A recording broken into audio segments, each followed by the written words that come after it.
America Meditating Radio Show, we collect wisdom, inspire each other, and empower hearts 24/7. Hi, I'm Sister Jenna.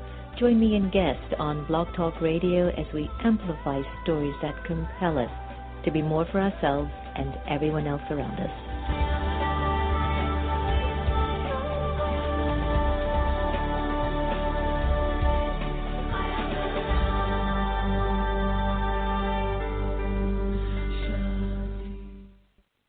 Do you like to meditate? Have you tried to meditate? Have you struggled with meditation?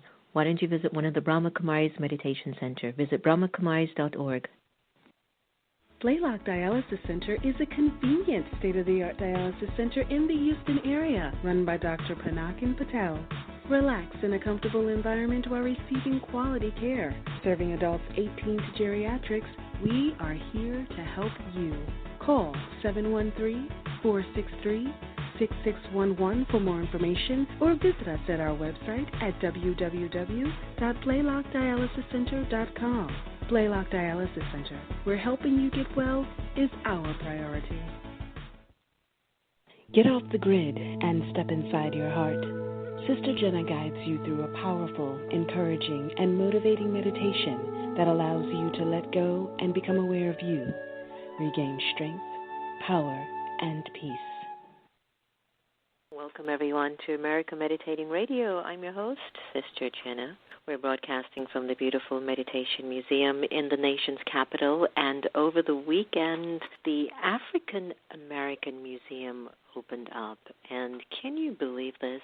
There are Democrats and Republicans sitting together in harmony as this milestone of a historical building with artifacts and stories of culture of individuals who've built this incredible country now exist to say it wasn't a dream, it wasn't a nightmare, it wasn't an illusion, it was real. And so if you happen to be visiting the nation's capital, may I please urge you to go and visit the African American Museum. It's been an interesting tenure. These last, I would say, of course, 4 to 8 years, we've witnessed the Martin Luther King Memorial being erected and opened up by President Obama. We've witnessed the African American Museum opening up by President Obama, and you will hear individuals say, this president hasn't done much for the country, and then you hear some people say he was the best ever had, and I leave it up to you. Where are you inside of yourself in which you then speak the words that you speak? I think that each president that has ever come into a position of power, some have done an incredibly amazing job where history has been made, and some have been challenged by their vices, where there's been infidelity or betrayal or distrust. But yet they are in a position of power that has somehow been able to implement changes. I mean, just look at ratifying or abolishing slavery back in the days and how that had to go to the top for individuals to really begin to engage us in a conversation to say every human being that's a child of God is deserving of respect, dignity, love, and everything that's true. And so positions of power that claims that it corrupts us, and for some of us who I think might be challenged by a base of value systems, it can definitely take advantage of you. I have to share with you a wonderful, cute story, and I hope you consider this to be a cute story because it was an interesting position for me to find myself in. I have a very good dear friend of mine who is in a position of authority as well. And I was with her and her team of people in New York recently where, she had the platform of really initiating the good work that she's doing on the global level, especially that of the Middle East. And I was traveling with her, and I'm really wanting to see this particular individual also make a very positive impact on our planet. And keep in mind, and I'm saying this to all of you without such a pure consciousness of humility that's in my system, that it's very, very rare that I'm in places or positions where I'm not welcomed, so to speak. And what I mean by that is, and I want you all to know that I'm also working this through within my own consciousness, but that I'm pushed aside, so to speak. And there were these few scenes that I'm out with them, right? And we're in New York. And I'm accustomed to when I go places, people want to take pictures of me and people want to have me in their pictures. I mean, come on, I'm Sister Jenna, right? I mean, I'm the one that helps everyone to get their acts together. It's priceless. And I'm there, and there's this adorable, mature woman. She's in her 80s, and she writes for a magazine, diplomatic magazine. She's sort of known like as the Queen of New York. And there are moments where I'm there with my friend, who is definitely, a power hitter in history. And I'm pushed aside at the corner like, oh, no, you get out of the picture. And, like, no one is acknowledging that existence. And I was just like, wow, this is a new scene for me. And I kept wondering, like, well, what is this about? What is this trying to teach me? And so as I was telling a friend of mine, Ingrid Vanderveld, who is the CEO of Empower a Billion Women movement, which everyone's got to get on board with whatever way you can. I was telling Ingrid, I says, Ingrid, I had to check. I mean, am I attached to my identity as sister-jenna, or am I attached to my virtues as a soul, a child of God? And that whole scene had actually emerged for me in inner dialogue, for me to check where am I positioned in my base of intention, and that it was okay if this mature woman in her 80s was pushing me aside and taking pictures of her best friend to say, this is not about you, you get out of the way. And I thought to myself, but wow, oh my gosh, I've committed 30 years of spiritual revival and of making hundreds of thousands, if not millions of people's lives better. And here we were being pushed out of the story, and I just thought, I'm going to have to learn how to deal with this.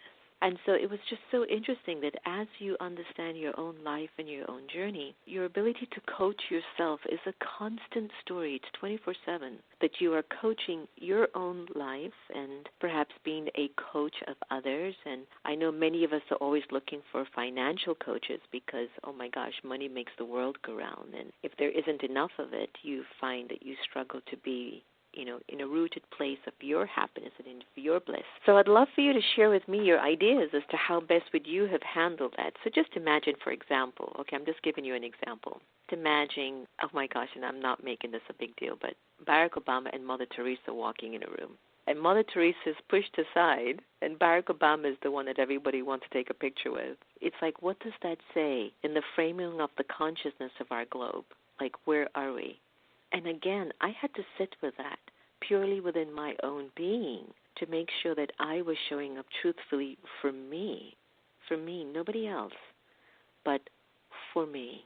And so I leave that with all of you, my incredible listeners, for the America Meditating Radio, to keep checking your inner story, to be your own coach. And when it comes on to managing money, well, we're going to talk to Janice Goldman, who is really an expert in helping us to talk about money and how we can protect our assets. So stay tuned as we get her on the air in just a minute or two, because what we do best here on the America Meditating Radio is what? We take you into a deep place of inner reflection to have us amplify our purpose of existing. So why don't we do Off the Grid, Into the Heart? For all of you who are really trying to manage your life and manage finances and manage family and manage work and all these things that circle around our level of consciousness, trying to either derail us or get us to be more focused. So take a deep breath, and from my Off the Grid, Into the Heart meditation CD, let's get off the grid for a minute. Take a deep breath, exhale. In this meditation, I invite you to become aware of the two types of consciousness that reside within the soul.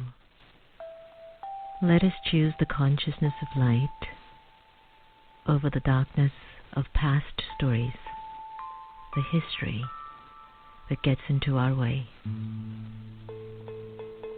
Let us now remember our connection to the Supreme Energy, the Supreme Soul, the being of light.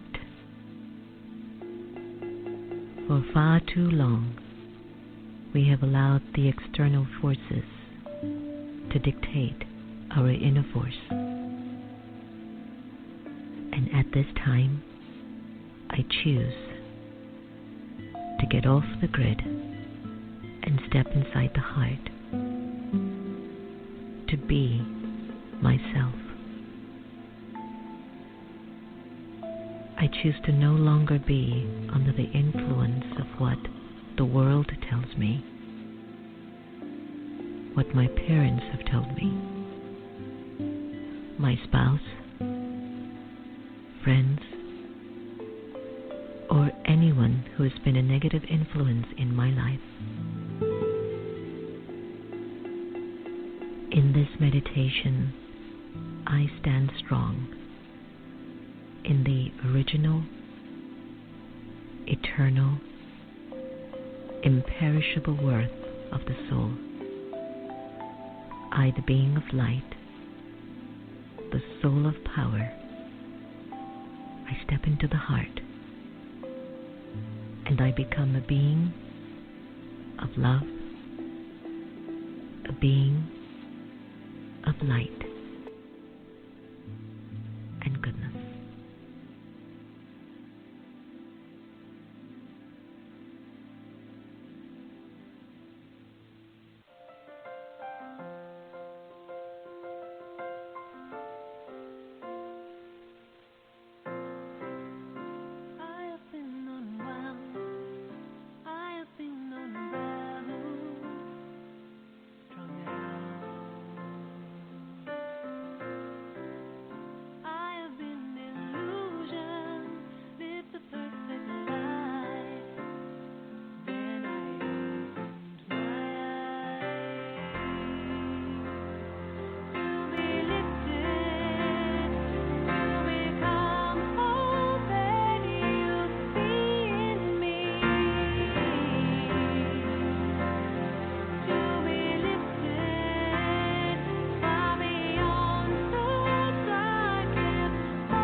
was lifted from bliss, and that just got us right in the mood, right after that wonderful meditation of Off the Grid into the Heart by yours truly, Sister Jenna.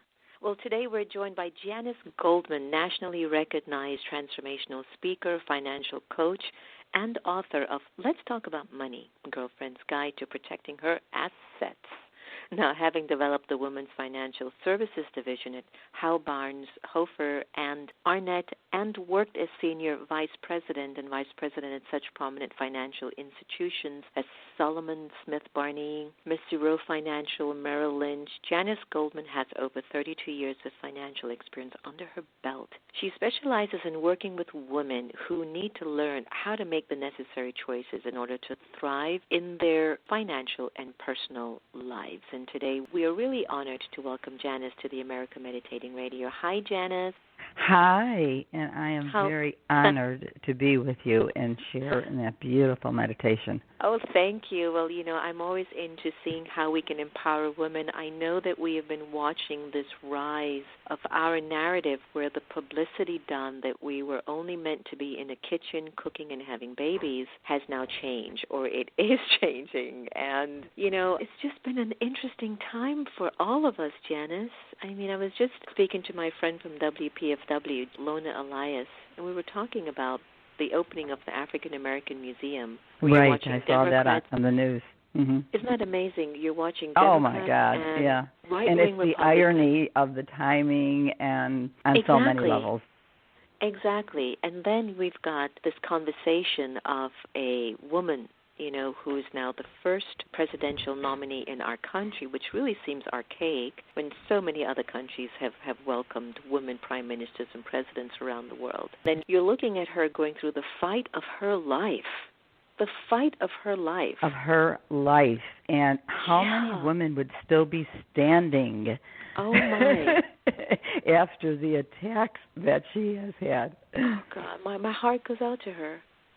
Yeah. And I think she's an incredible role model, and I'm not even taking political positions, but just that women have not really learned to have crocodile skin, rhinoceros skin, to fill their missions. It's true. Well, let's talk about women like you who definitely you're fulfilling your mission. You have said that you know firsthand the struggles of being a single woman and a single mother. My mother was a single mother, and I don't know, it was very interesting. As a child growing up watching her, I felt like I was her mother, and I was taking care of her. But I know that for each person, their stories are uniquely their own and it's different. How are you able to take charge of your own life and build this successful business in such a male-dominant financial industry? Well, by having no choice. I think the saying is that necessity is the mother of invention. I actually went to college to get my MRS degree, and I was not very interested in finances. I was not interested in really being profit-oriented. I was a social worker for the first 10 years of my life. And what happened is I married a man who was an accountant. So that sounded very good that he would take care of the finances, right? Isn't that a good answer to who's going to take care of the money in this relationship? And as life would have it, he became ill. And at the age of 35, just after 5 years of marriage, he passed.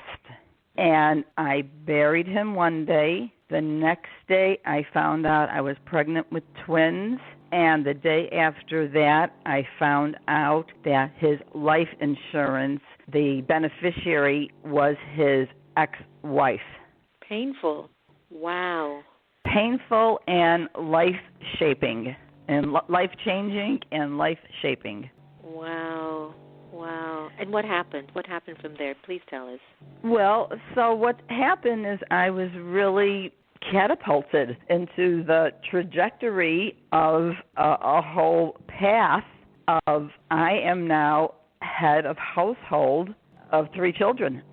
And, for a woman who, really was a social worker and was not, profit-oriented. Right. As life is, you quickly have to adapt. Right. So I said to myself, I'm not going to let my children have a lesser life than mine just because their father passed.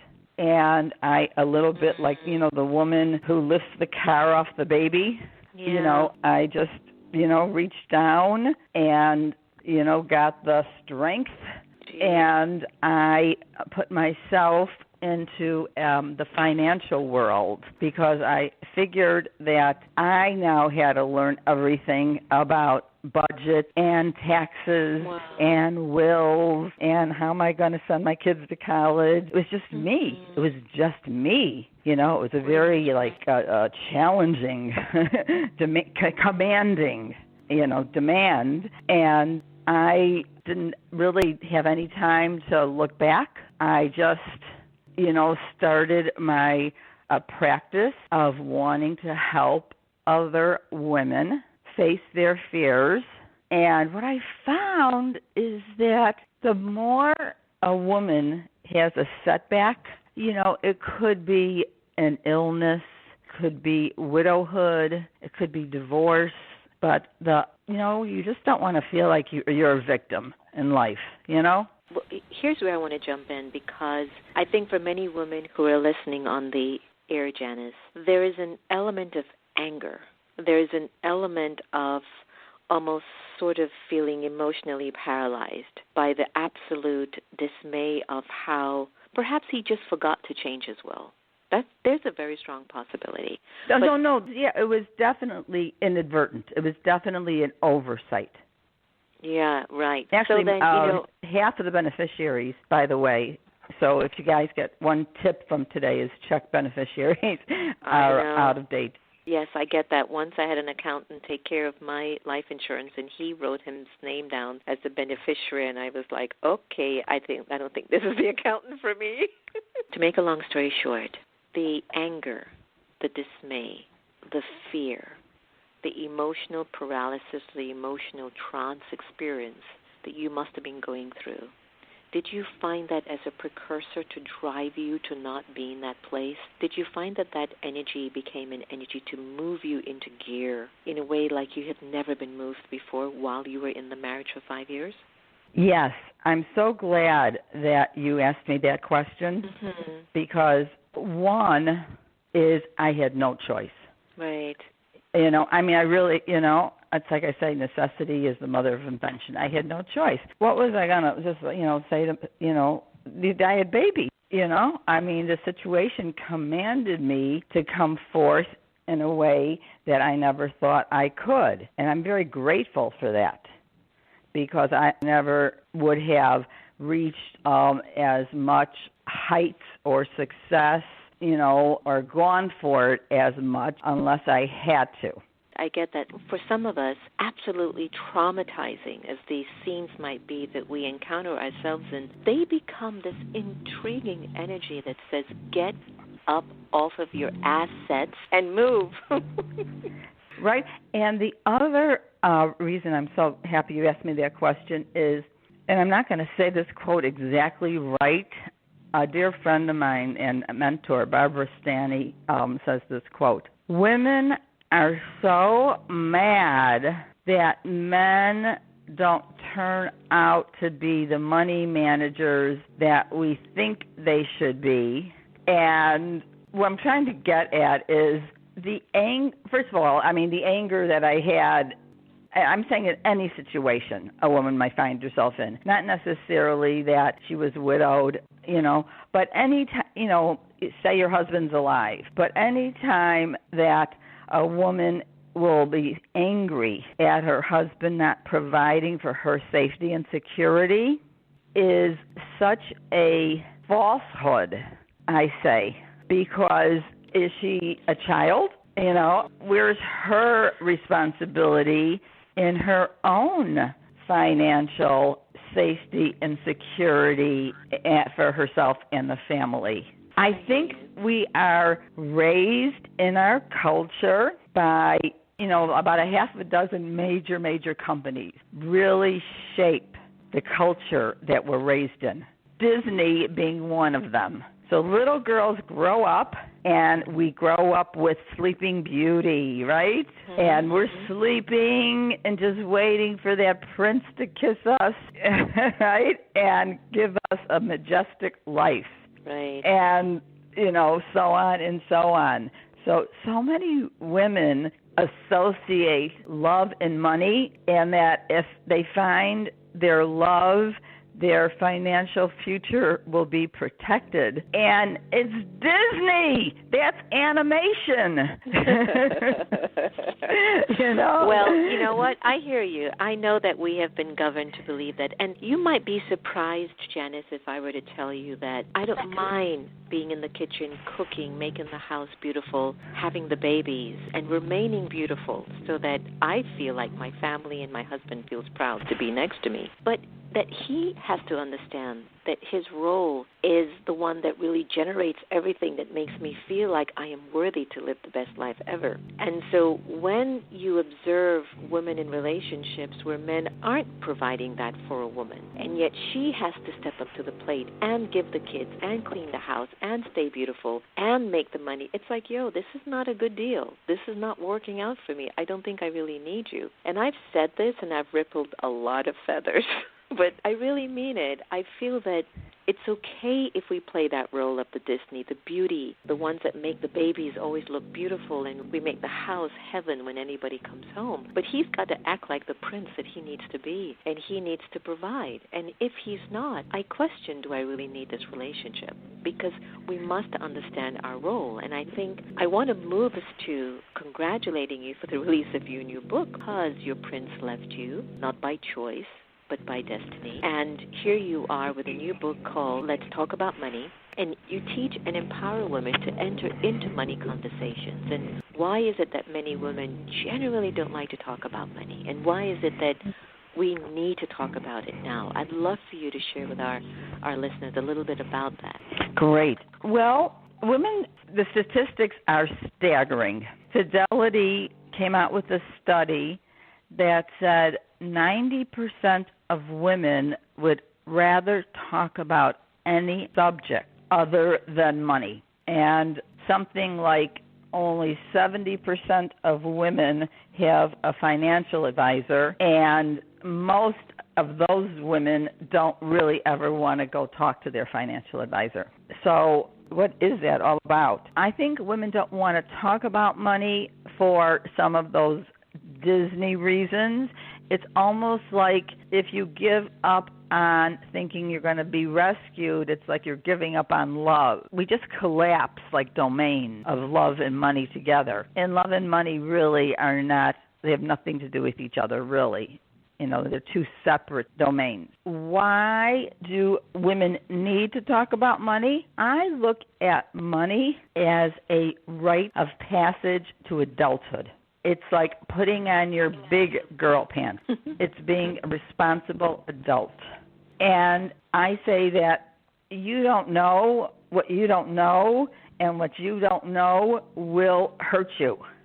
And I know that because that happened to me many times, and I spent 34 years listening to women come in my office, shut the door, and the tissue box would come out, and they were really hurt and devastated because they didn't know. And a few examples of that are women would work for their husband's dental practice for 20 years.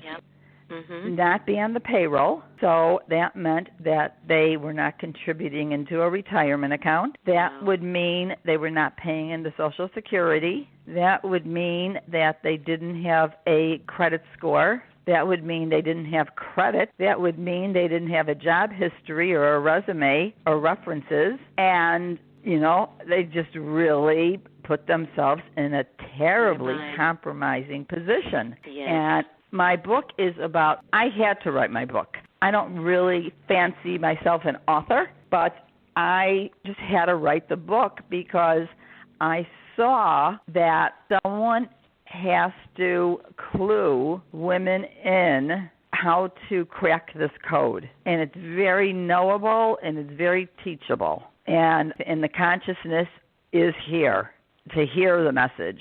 And you have to be investigating what you don't know that you don't know, because it'll sting you. When these emotions become at an all-time high, where spouses no longer remember the origin of their love, nor do they even consider the vibration of their children, and it comes down to an almighty dollar where you're like, you're not going to get a dime from me. I have heard that from so many of my students who have gone through a divorce with their husbands, that they actually are so vindictive that nobody cares about what anyone actually shared as a sacred union between two people. And then you've got these poor women who are basically becoming maids, waitresses, and they're educated, but they never really build anything on their degrees. And I hear what you're saying. What you're offering is something really, really important, and I'm so miffed that we're coming to an end of this incredible conversation. What I'd like to maybe ask you before we close off of this conversation, Janice, and could you come back on the air? I want to talk more about the steps and more about the book, because I think we need to hear more. What are the things that women now should prepare for if they're in a marriage and it's a joint bank account, if they're in a marriage, they're not working, if they're in a marriage and you've already told us if they're working for their husband's company, that they need to be on the payroll, that they need to start to get Social Security. Paying into Social Security. Right. So tell us before I let you go, especially this. I have got a student, she's a surgeon. Her husband used to be a surgeon but went into IT. They're making a lot of money, but everything she earns goes to his account. He spends all the money. She has to get his permission to get money to even donate to our museum if she wants to. And so what would you tell a woman like her in her business and in her world? How do you protect your future if that marriage doesn't work? She knows nothing about She's what a surgeon, and her paycheck goes into an account with just her husband's name on it? Everything goes to his account. Everything. When she needs the money, it's cultural. They're Indians, so you can only understand. But right, I just saw that in my mind when you said that. It had to be you're some in kind America. of cultural. You're in right. America. The rules are different. So what would you tell someone like her? Because there are some women in which whatever she earns is a joint account. It goes to him. I mean, what would you say to her? Here's what I would say to her. It's not your fault, but your actions are making you a walking target. And, I pray for you. I beg you to hear another side of loving yourself and protecting yourself. And, it's very hard to go against cultural, ingrained ways, but, I think that example is a little dramatic. I mean, this is actually her earnings. I know, I think if you gave her about a half hour with me, I think we would. Well, I'm going to have her call you. Definitely we're going to do that. Hey, I want to thank you for being with us on the air. It was just so rich, and I feel like we have so much more to talk about. There's just so much more to talk about. We do. I would be very thrilled, because this is my mission. Nobody could have had so many financial mistakes happen to them and have heard so many financial mistakes accidentally. So my mission is to gently or not just wake people up to a consciousness and a vigilance of self-protection. And I really would love to be able to come back, because I feel that I've done it in a manner that's simple. I teach women what the right questions they have to ask to get the answers they need to be safe and secure. Love that. So tell our listeners, where can they get a copy of Let's Talk About Money, Girlfriend's Guide to Protecting Her Assets? Oh, wonderful. Yes. You can go to Amazon. It's both on Kindle and, a hardcover. I think it's also on Apple, and my website is AskJaniceGoldman.com. Got it. Okay. And I'm very happy to answer questions, that go to, so my email is AskJaniceGoldman@gmail.com. And I love answering questions for women. And and the time is here. The time is here for women to step up. It is. Janice Goldman, I want to thank you for your spirit, your drive, your love, tenacity. and also for giving us a platform for women and maybe men too, to really come to you and ask what's the better guidance and how can we move forward. Oh, my God. Men get victimized by women, as much, I know. We do treat them sometimes rough. All right. Well, thank you so much for joining us on the air, and many, many blessings. May your success just follows you like your shadow. Thank you, darling. Thank you. Take care, thank honey. you so Bye-bye. much. You're welcome. Bye-bye. That was Janice Goldman from AskJaniceGoldman.com. Get a copy of her book, Let's Talk About Money, Girlfriend's Guide to Protecting Her Assets. I hope you've enjoyed our conversation on America Meditating Radio. Your thoughts and your words and your reflections are totally important to us, and we want to be able to be with you on this journey and to keep going, I think it's one of the most important techniques and things that we are finding ourselves that really sometimes we've just got to keep going. Keep swimming is what Dory says in Nemo. Just keep swimming despite whatever are the challenges that come before us. We have what it takes. And sometimes that energy of fear and frustration and disappointment and ridicule, it's actually really what we need. Here's We Are Tomorrow by one of our latest friends, Emery Franklin, an up-and-rising new musician and a very, very sweet soul. Emery, this one's for you. Her track was just released on September 21st, so go to iTunes to get a copy of We Are Tomorrow. Take care, everyone. Remember, no one can take away your happiness unless you give them permission, and we are here to love each other the same, so let's do it. So rise up, my friends. It's the time. Take care, everyone.